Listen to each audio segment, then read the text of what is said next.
누가복음 4장 14절에서 19절 말씀을 가지고 주의 성령이 내게 임하셨으니, 같이 하겠습니다. 주의 성령이 내게 임하셨으니.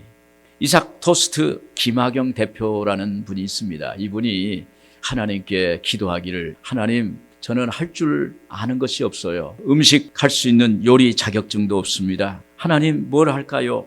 이렇게 기도하면서 대학교 정문에서 토스트 장사를 했답니다. 그러던 어느 날 저렴한 임대료가 있는 상가를 발견하고 그 상가를 놓고 하나님께 기도했어요. 하나님, 저 상가에 들어가게 해달라고. 새벽마다 교회 나와서 기도했는데 상가 앞쪽에 대학교 정문이 그쪽으로 이동을 해버렸어요. 그러니까 자기가 기도하는 상가가 임대료가 높아져 버렸어요. 포기할 수밖에 없는 상황입니다. 그래서 포기하고 하나님께 기도했으니 계속 기도하자 해서 계속 기도를 하고, 그리고 상가 주변을 매일 기쁘게 청소를 했답니다. 어느 날 상가 주인이 다가와서 날마다 청소하시는 것을 지켜보았습니다. 아주머니에게 세를 주고 싶습니다. 이런 얘기를 하더래요. 아니 엄청 비싸잖아요. 저는 돈이 없어요. 그러니까 건물 주인이, 그럼 제가 맞춰드리겠습니다. 기적이 일어난 거예요. 그래서 그 상가에 토스트 가게를 들어가게 된 것입니다. 그래서 너무 잘 된 거예요. 교회도 나와서 기도도 하고 봉사도 하고 그렇게 잘 됐어요. 그런데 어느 날, 여러분, 우리 한국은 뭐가 잘 되면 어때요? 경쟁자가 나타나요. 토스트 가게가 막 주변에 막 생겨가지고 자기 토스트 가게가 자꾸 죽어가는 거예요. 그래서 하나님께 또 기도합니다. 주님, 내 토스트 어떻게 해요? 어떻게 차별화할 수 있죠? 그렇게 기도했어요. 그때까지는 이 토스트 빵을 구워서 무조건 케찹이나 머스터드, 설탕 뿌리고 주었어요. 그런데 기도하는 어느 날 한 자매가 오더니, 아주머니, 이 토스트 정말 맛있네요. 정말 맛있어요.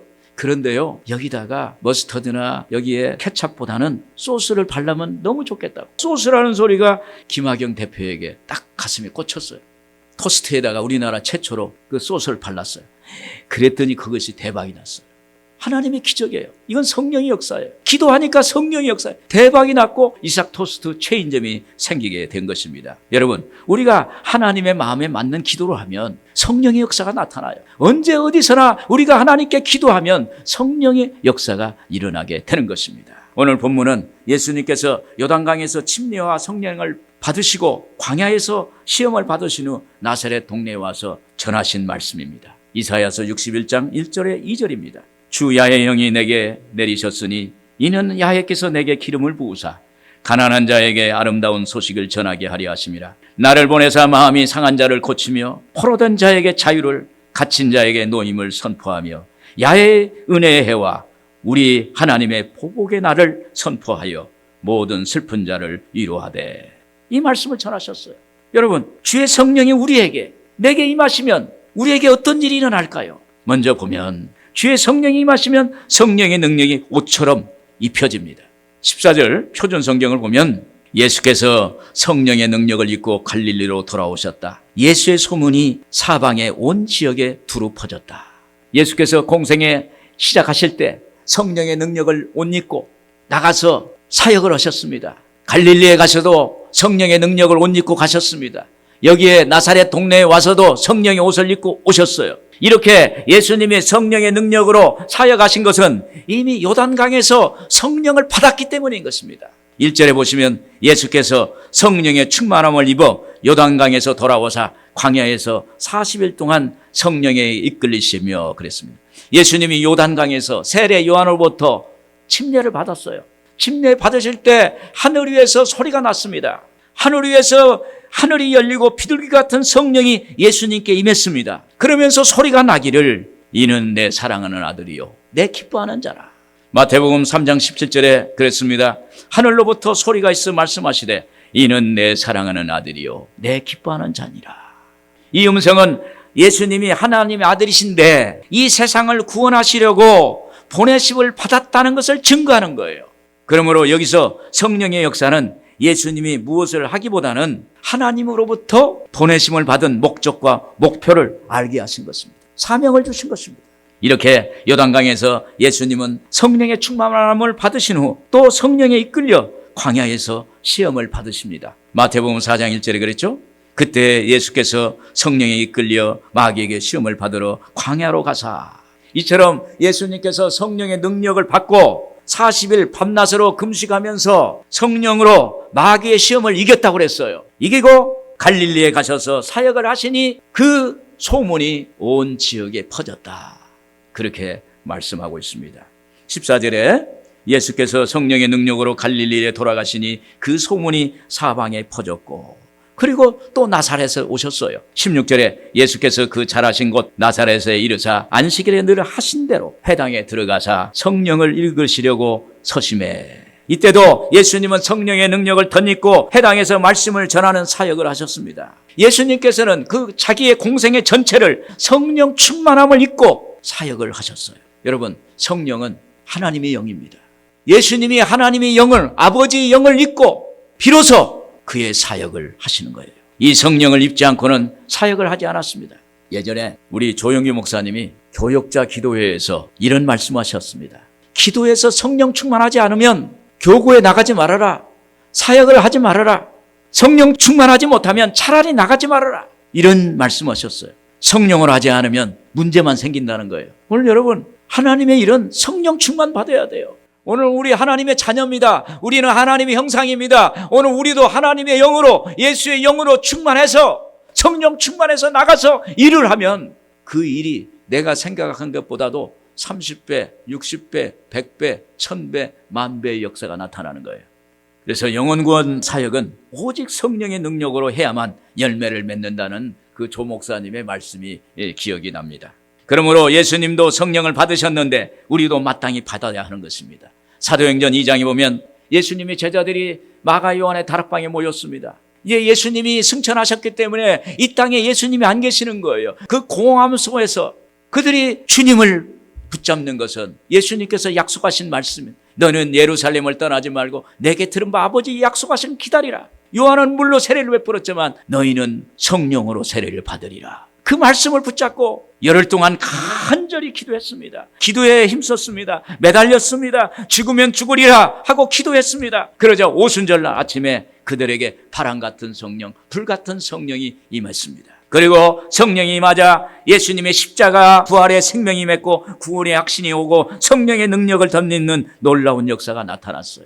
여러분, 우리도 성령 받으면 우리가 죄로부터 구원받아서 하나님의 영원한 생명을 얻었다는 것을 알게 될 줄로 믿습니다. 그래서 우리는 하나님의 자녀가 됐다는 것을 알게 돼요. 성령 받으면 구원의 확신이 와요. 왜 그러냐면 예수님이 십자가가 나를 위한 십자가요, 예수의 부활이 나를 위한 부활이요, 그를 통해서 내가 하나님의 자녀가 됐다는 것을 깨닫게 되는 것입니다. 시편 20편 7절에 보면 너는 내 아들이라 내가 오늘날 널 낳았도다 그랬습니다. 오늘 하나님이 우리를 낳았다는 거예요. 예수를 통해서, 죄사함을 통해서, 하나님의 영생을 통해서 하나님이 우리를 낳은 거예요.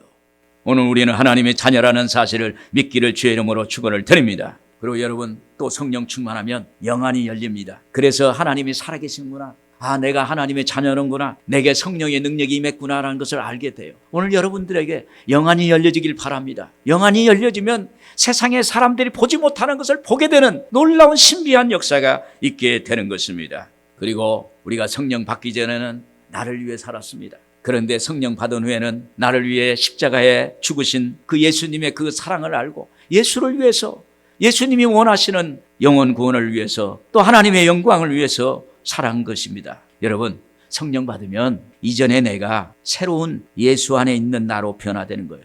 여러분, 성령이 임하면 죄로 얼룩진 인생이 새로운 하나님의 형상을 회복하고 축복받는 삶으로 변화됩니다. 성령 받으면 내 삶의 목적과 목표가 분명해져서 오직 주님만 바라보고 나가는 삶이 되는 것입니다.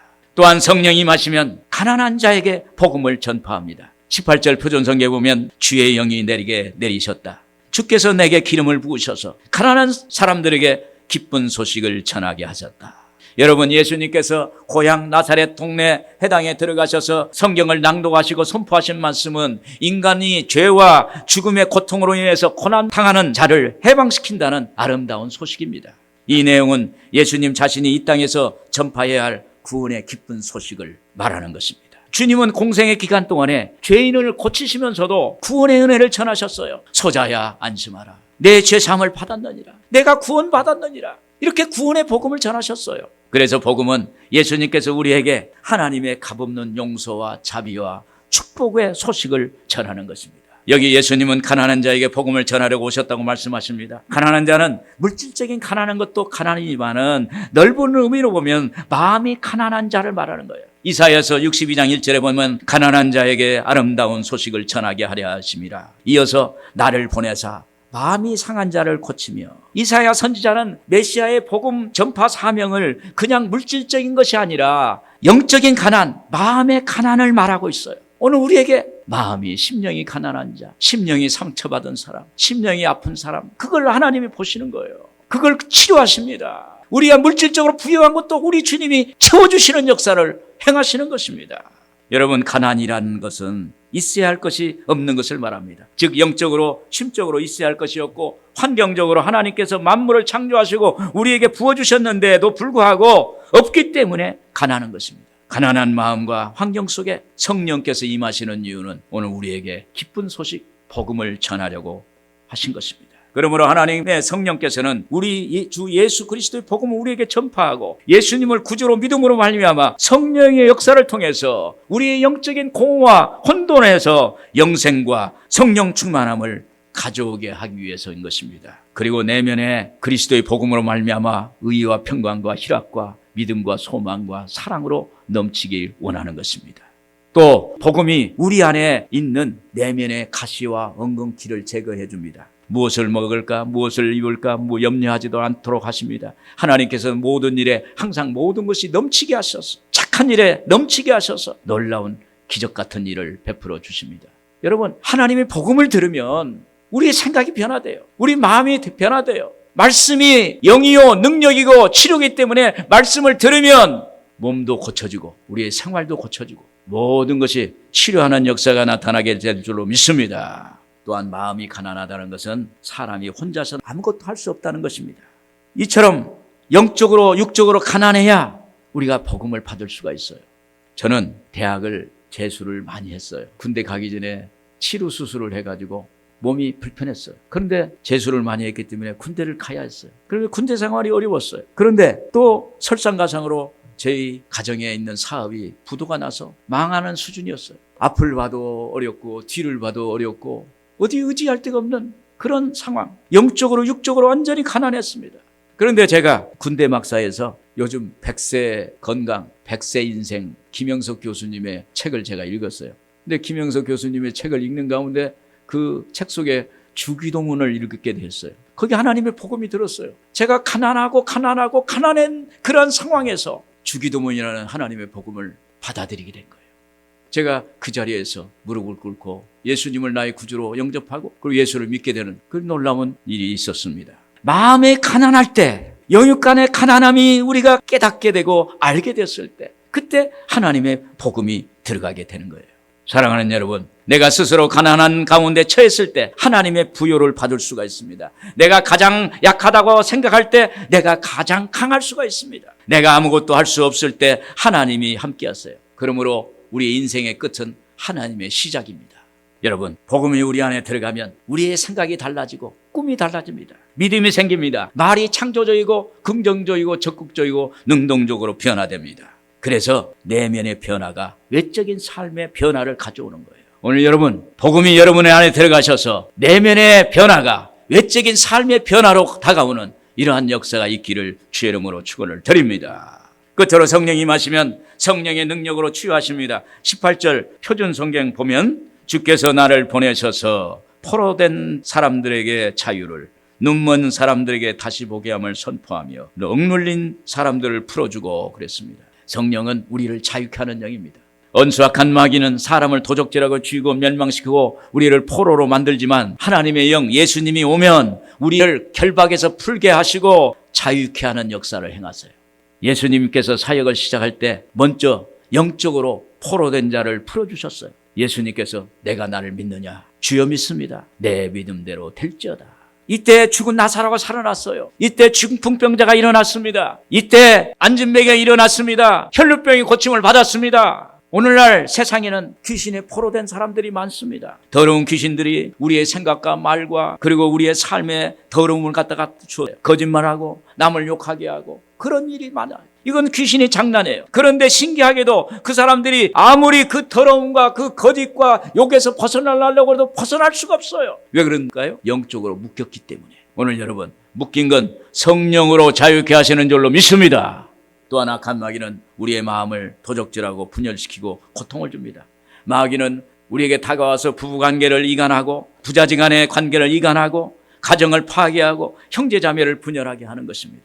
나라와 민족을 분열하게 하고 대립하게 합니다. 이 악한 귀신으로부터 놓여놔야 나라는 물론이고 민족도 사회도 가정도 평안해질 수가 있어요. 그러면 우리는 성령님을 인정하고 환영하고 모셔드리고 의지하고 하나님께 가까이 하는 것입니다. 그러면 성령이 우리에게 임재하시고 우리를 다스려 주세요. 성령은 귀신의 밧줄을 끊어내는 불이에요. 성령은 불로 역사하세요. 그래서 우리가 성령을 부르짖을 때 불이 임합니다. 불이 임할 때 성령이 기름 부음이 있어요. 그래서 영과 마음, 육신을 묶고 있는 생활과 환경을 묶고 있는 이 귀신의 밧줄을 성령의 불로 태우세요. 여러분 한번 해보세요. 성령의 불로. 저를 따라서 한번 하겠습니다. 성령의 불로, 성령의 불로. 이때 성령의 불이 임하세요. 성령의 불은 우리의 입으로 부르짖는 불이에요. 예수님의 피도, 예수의 피, 예수님의 보혈도 우리가 입으로 부르짖는 피예요. 예수님의 피를 우리가 만질 수가 없어요. 성령의 불을 만질 수가 없어요. 그러나 우리 입으로 부르짖을 때 성령이 역사하시는 거예요. 스가랴서 4장 6절에 이는 힘으로 되지 아니하며 능력으로 되지 아니하고 오직 나의 영으로 되느니라. 그러므로 우리는 오직 항상 성령 충만해서 나갈 때 우리를 묶고 있는 것으로부터 자유함을 얻게 되는 것입니다. 성령님은 눈먼 자에게 다시 보게 하신다고 그랬어요. 인간은 하나님을 배반하고 인본주의에 서자마자 영이 죽었습니다. 아담과 하와가 죄를 지음을 통해서 우리가 태어날 때부터 영안이 닫혀 있어요. 육적인 눈만 보이지 영적으로 보이는 것들은 막혀 있는 거예요. 죽은 상태로 태어난 거예요. 그래서 물질적인 세계만 보는 존재가 된 것입니다. 여러분 우리가 성령으로 충만하면 이전에 보지 못한 영적인 것이 보여지는 거예요. 그러면 예수님께서 우리 구주가 되시고 하나님이 우리 아버지 되심을 알게 돼요. 내가 육적인 존재만 되는 것이 아니라 내 영혼이 육체를 입고 사는 영적 존재라는 것을 알게 된 것입니다. 그래서 내 육신의 장막집이 무너지면 우리가 손으로 짓지 않는 영원한 집이 있는 줄 알게 되는 거예요. 그때 우리가 인생의 가치가 달라져요. 삶의 모양이 달라져요. 삶의 내용이 달라져요. 오늘 여러분 우리는 영적으로 육신을 입고 있는 그러한 존재라는 사실을 믿기를 주의 이름으로 축원을 드립니다. 그래서 성령께서 임하시면 하나님을 알고 비로소 우리가 사는 의미와 가치를 알게 됩니다. 내가 어디서 와서 무엇 때문에 살며 어디로 가는지를 알아야 우리가 살지 않겠습니까? 영안이 열려져야 이것을 알게 되는 거예요. 하나님이 나를 왜 이렇게 지으셨을까? 나를 왜 이 땅에 보내셨을까? 그 의미를 알게 되는 거예요. 아, 하나님이 이래서 나를 이 땅에서 보내주셨구나. 나의 삶의 가치와 의미가 있구나. 오늘 그것을 깨달을 때 어때요? 삶의 보람을 느끼는 거예요. 아, 하나님 감사하다. 하나님 고맙습니다. 하나님이 나에게 이렇게 살려주신 것 감사합니다. 그래서 하나님의 영광을 위해서 살게 되는 것입니다. 성령님은 눌린 자를 자유케 합니다. 눌린 자는 하나님을 떠난 사람에게 나타나는 증상입니다. 하나님의 안에 있을 때만 우리가 진정한 자유를 얻을 수 있어요. 우리가 성령 충만하면 어때요? 자유해요. 기뻐요. 즐겁습니다. 그런데 하나님을 떠나면 세상의 종이 돼요. 세상에 묶여요. 마귀가 장난합니다. 이렇게 끌고 가고 저렇게 끌고 갑니다. 우리 인간은 물고기가 물을 떠나서 살 수 없듯이 하나님을 떠난 존재는 살아갈 수가 없어요. 그래서 하나님을 믿고 하나님께 기도하고 하나님을 붙잡고 나아가면 하나님이 우리를 도와주세요. 사람이 할 수 없는 것 하나님이 하실 수 있는 줄로 믿습니다. 그래서 마귀는 우리에게 어려움과 고통을 주닙니다. 우리에게 눌리게 만들어요. 마음이 물질적으로 우리가 어려움이 어때요? 마음이 눌려요. 환경적으로 어려움이 오면 어때요? 눌려요. 또 사람과의 관계에서도 어려움이 오면 어떻습니까? 눌립니다. 그 눌릴 때 하나님을 바라봐야 돼요. 성령님 나에게 오셔서 성령이여 나에게 충만케 해 주시옵소서. 여러분 어둠 속에 빛이 들어오면 어둠은 물러가는 거예요. 할렐루야. 그래서 성령을 인정하는 거예요. 성령님을 인정합니다. 환영합니다. 모셔드립니다. 의지합니다. 여러분 한번 같이 하죠. 성령님을 인정합니다. 환영합니다. 모셔드립니다. 의지합니다. 그러면 성령이 임해요. 성령을 충만합니다. 성령 충만함을 받습니다. 성령은 불로 역사하세요. 우리가 기도할 때나 마음속으로 성령의 불로 해보세요. 그러면 내 심령 속에 담대함이 임합니다. 내 심령에 뜨거움이 임합니다. 성령이 나를 붙잡아 줍니다. 그래서 불로 역사해 달라고 하면 성령의 기름 부음이 와요. 동시에 성령의 역사로 마귀는 한 길로 왔다가 7길로 울면서 떠나는 역사가 나타나게 되는 것입니다. 제가 기도원에서 사역할 때 설교를 하고 밑에 내려가서 안수기도를 하면 어떤 분을 제가 가서 머리에 손을 따고 성령의 불로 불이 말지어다, 불이 말지어다. 그랬더니 이분이 헛기침을 하는 거예요. 컥 하는 거예요. 대개 귀신이 나갈 때는 가래침도 나오고 헛기침이 나와요. 그래서 제가 그분에게 그랬어요. 예배 끝나고 나에게 오셔서 기도 받으라고. 그래서 그분을 만났어요. 그건 제가 물어봤어요. 혹시 마음이 불편하고 어떠냐? 그러니까 그렇다는 거예요. 그런데 그것이 바로 마귀가 역사하는 거예요. 오늘 우리의 마음이 밝고 환하고 기쁘고 즐거우면요, 하나님의 성령이 내 안에서 역사합니다. 그러나 우리의 마음이 슬프고 아프고 좌절과 절망과 그런 어둠이 있으면요, 마귀가 와서 기숙하는 거예요. 예수 이름으로 성령의 불로 역사하시고 물러갈지어다. 성령님 인정합니다. 환영합니다. 모셔드립니다. 의지합니다. 그때 우리의 심령이 성령으로 충만하게 돼요. 할렐루야. 사도행전 10장 38절에 있습니다. 하나님이 나사렛 예수에게 성령과 능력을 기름 부어 하셨음에 저가 두루 다니시며 착한 일을 행하시고 마귀에 눌린 자를 고치셨으니 이는 하나님이 함께 하셨습니다. 오늘 여러분, 우리 예수님께서 성령으로 착한 일을 하십니다. 또한 주의 은혜를 전파하게 하십니다. 19절에 보면 주의 은혜를 전파하게 하려 하십니다.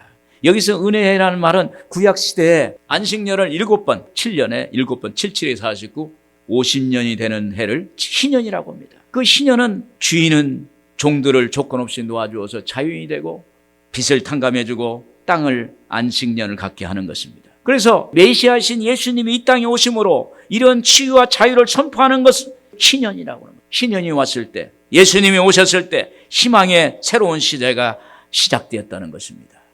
오늘 여러분, 예수님이 오심으로 우리에게는 영원한 희년이 온 줄로 믿습니다. 고린도후서 6장 2절에 그랬습니다. 보라, 지금은 은혜 받을 만한 때요, 보라, 지금은 구원의 날이로다.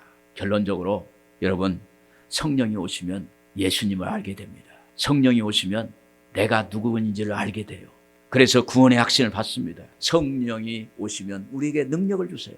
성령의 능력을 주십니다. 그리고 성령의 능력이 오시면 죽은 자를 살리고 병든 자를 고치시고 없는 것을 있게 하시는 영입니다. 오늘 여러분, 이 성령을 충만히 받으셔서 이 땅에서 하나님이 원하시는 빛과 소금이 되는 역사가 있기를 주의 이름으로 축원을 드립니다.